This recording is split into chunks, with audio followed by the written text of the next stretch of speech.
어제와 다를 바 없는 알람 소리가 엄마 클로이의 무거운 눈꺼풀을 들어올렸다. 창밖은 아직 어스름했지만 엄마의 하루는 이미 시작되었다. 침대의 한 구석. 리나는 세상 모르고 새우처럼 웅크려 자고 있었다. 그 평온한 모습에 잠시 미소가 지어졌지만 현실은 냉혹했다. 유치원 등교 시간은 기다려주지 않는다. 리나야, 아침이야. 일어나야지. 엄마가 리나의 볼에 뽀뽀 세례를 퍼부었다. 리나는 칭얼거리며 겨우 눈을 떴다. 비몽사몽 욕실로 향하는 작은 뒷모습을 보며 엄마는 속사포처럼 지시를 내렸다. 쉬하고 손 깨끗이 씻고 식탁에 앉아. 알았지? 하지만 3살 인생의 엄마의 지시사항은 늘 한 귀로 듣고 한 귀로 흘리는 법. 리나는 욕실 앞 발매트에서 방향을 틀어 거실 소파로 직행했다. 어젯밤 재워둔 곰인형이 기다리고 있었기 때문이다. 리나, 손 씻고 오라니까.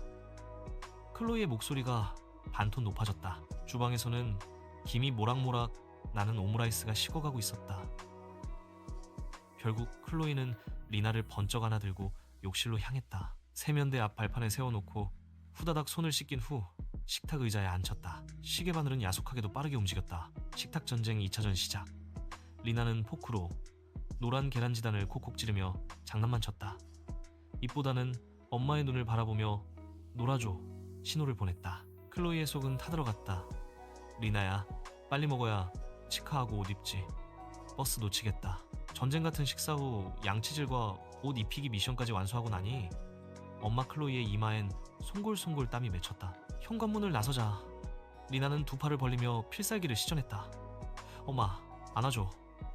클로이는 한숨을 삼키며 아이를 안아들었다. 유치원으로 향하는 발걸음이 천근만근 무거웠다. 리나를 유치원에 들여보내고 돌아오는 길 클로이의 눈에 낯선 가게 하나가 들어왔다. 회색빛 거리에서 유독 알록달록 빛나는 간판, 마법 비누. 홀린 듯 가게 안으로 들어서자 은은한 라벤더 향과 함께 신비로운 분위기가 감돌았다. 반짝이는 별 가루가 뿌려진 듯한 옷을 입은 점원이 클로이를 맞이했다. 점원은 클로이의 지친 얼굴을 보자마자 진열대에서 투명하고 영롱한 파란색 비누 하나를 꺼내 건넸다. 이건 공감 비누예요. 엄마도 엄마가 처음이라 힘든 거 다 알아요. 점원의 따뜻한 한마디에 엄마 클로이는 울컥했다. 누구에게도 말 못한 육아의 고단함을 들킨 것 같아. 코끝이 시큰해졌다. 파란 비누를 소중히 쥐고 집으로 돌아온 클로이를 맞이한 건 아침 전쟁의 흔적이 고스란히 남아있는 난장판 거실과 부엌이었다. 휴, 깊은 한숨과 함께 클로이는 다시 움직였다. 리나가 남기고 간 식어버린 오므라이스를 부엌 한편에 서서 꾸역꾸역 먹어치웠다. 설거지, 빨래, 청소기 돌리기.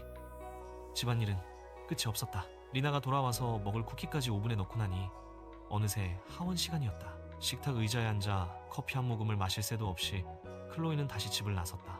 유치원에서 집으로 돌아오는 길에 엄마 클로이는 놀이터에서 더 놀 거야 를 외치는 리나를 겨우 달래 집으로 돌아왔다. 간식을 챙겨주고 잠시 숨을 돌리며 인터넷으로 장을 보는데 갑자기 집안이 너무 조용했다.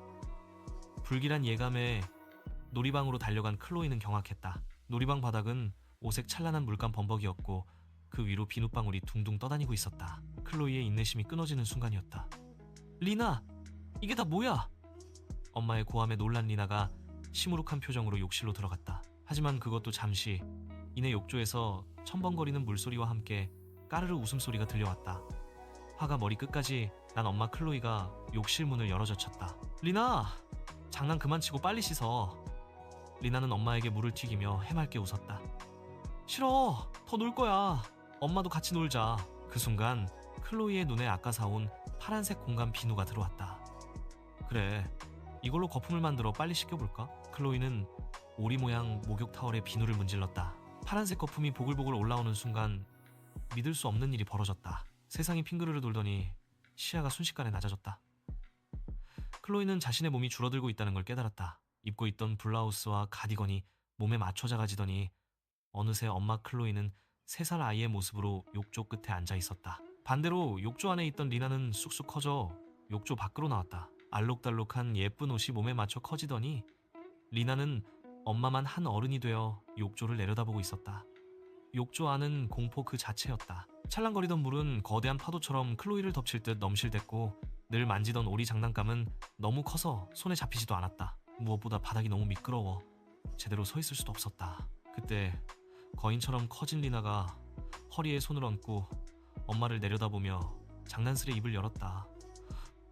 너는 어쩜 그렇게 정신이 없니? 물감으로 거실을 엉망으로 만들고 비눗방울은 또 뭐야? 씻으러 왔으면 빨리 씻어야지. 뭐 하고 있어? 익숙한 말투, 익숙한 잔소리. 그건 엄마 클로이가 리나에게 늘 하던 말이었다. 커다란 리나의 목소리는 천둥처럼 욕실을 울렸다. 작아진 엄마 클로이는 그제야 깨달았다. 3살 리나에게 세상이 얼마나 거대하고 위압적인 곳이었는지를, 엄마의 화난 큰 목소리가 아이에게 얼마나 큰 공포였는지를. 무섭고 서러운 마음에 엄마 클로이의 눈에서 닭똥 같은 눈물이 뚝뚝 떨어졌다. 으앙, 무서워. 내가 잘못했어. 커진 리나는 욕조 안에서 울고 있는 작은 엄마를 보자 당황한 나머지 리나도 따라 울었다. 리나는 본능적으로 손에 쥐고 있던 파란 비누 거품이 묻은 샤워타월로 울고 있는 엄마 클로이의 등을 토닥여 주었다. 그러자 다시 한번 마법이 일어났다. 엄마 클로이의 몸이 다시 커지고 리나의 몸은 작아졌다. 원래의 모습으로 돌아온 클로이는 욕조 속에 앉아 어리둥절해하는 리나를 와락 끌어안았다. 리나야, 우리 딸. 엄마가 정말 미안해. 클로이는 리나를 품에 안고 엉엉 울었다. 작아져 보니 세상이 이렇게 크고 무서운 줄 엄마가 몰랐어. 엄마가 맨날 화만 내서 미안해. 앞으로는 리나 마음 더 많이 알아주고 더 많이 안아줄게. 리나는 영문을 모르겠다는 표정이었지만 엄마가 꼭 안아주자 방긋 웃으며 엄마의 등을 토닥였다. 엄마, 울지 마. 리나가 옆에 있어. 그날 저녁 클로이는 리나를 재우고 다시 마법 비누 가게를 찾았다. 하지만 가게 문은 닫혀 있었고 반짝이던 간판도 불이 꺼져 있었다. 실망해서 돌아서려는 찰나 문틈에 꽂힌 작은 쪽지가 눈에 들어왔다. 클로이는 떨리는 손으로 쪽지를 펼쳤다. 공감이 마법이다. 클로이는 쪽지를 가슴에 품고 밤하늘을 올려다보았다. 오늘 겪은 마법 같은 하루가, 그리고 파란 비누가 가르쳐준 소중한 깨달음이 밤하늘의 별처럼 반짝이고 있었다. 이제 클로이는 알았다. 아이를 키우는 데 필요한 가장 강력한 마법은 바로 공감이라는 것을.